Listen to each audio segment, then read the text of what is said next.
Editor's note: this NFL draft will be the 20th under the eye of Steelers general manager Kevin Colbert.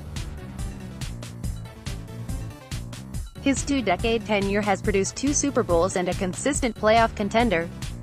Colbert's drafts mostly reflect that. Like all NFL personnel men, though, he's had some picks he'd like to have back.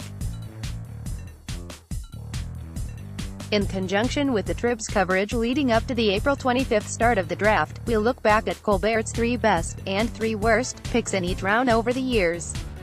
The 7th round might as well be called the bonus round, because anything a team gets out of it should be considered just that.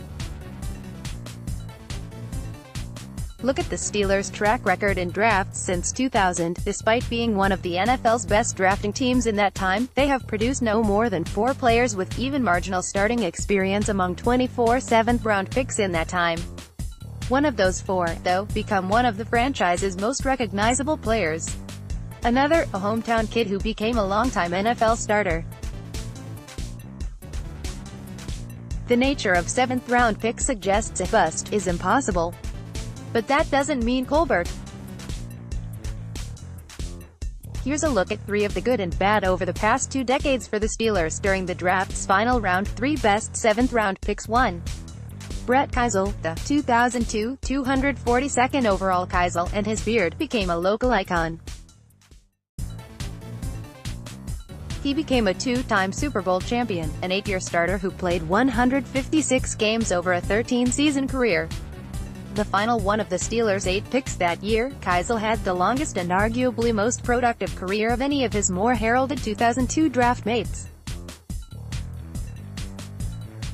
2. Kelvin Beacom, OL, 2012 248th overall. Beacom was not only the final offensive lineman picked in the 2012 draft, he was the 4th player alone taken from SMU.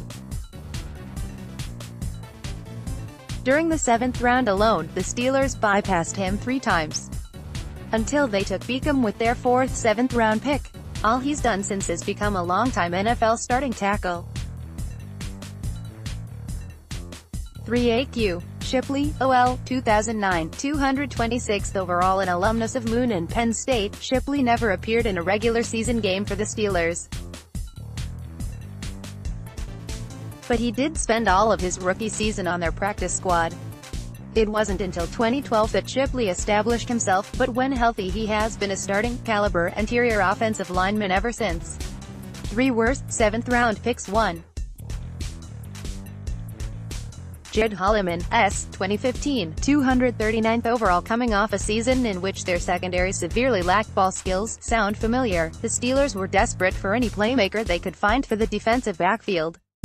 Holliman had tied the FBS record for interceptions in a season, 14, at Louisville. Fit. One problem: Holliman couldn't tackle. He was cut by the end of his rookie camp, not even signed to a practice squad. 2. Chris Taylor, WR, 2001 218th overall. Just how nondescript was Taylor? His official NFL.com page doesn't even list a position. He has no Wikipedia page. A speedster from Texas. A. 3. Josh Frazier, DT, 2018 246th overall. Frazier wasn't even a starter in college, but then again, his college was Alabama, which at times arguably had a better defensive line than some NFL teams. Even with his college position coach Carl Dunbar also joining the Steelers last year, Frazier never stood out. Just 44 preseason snaps, and coaches had seen enough. He hasn't been seen since. Hey, Steelers Nation, get the latest news about the Pittsburgh Steelers here. Chris Adamski is a Tribune Review staff writer. You can contact Chris by email at adamski@tribweb.com or via Twitter. Categories: Sports, Steelers.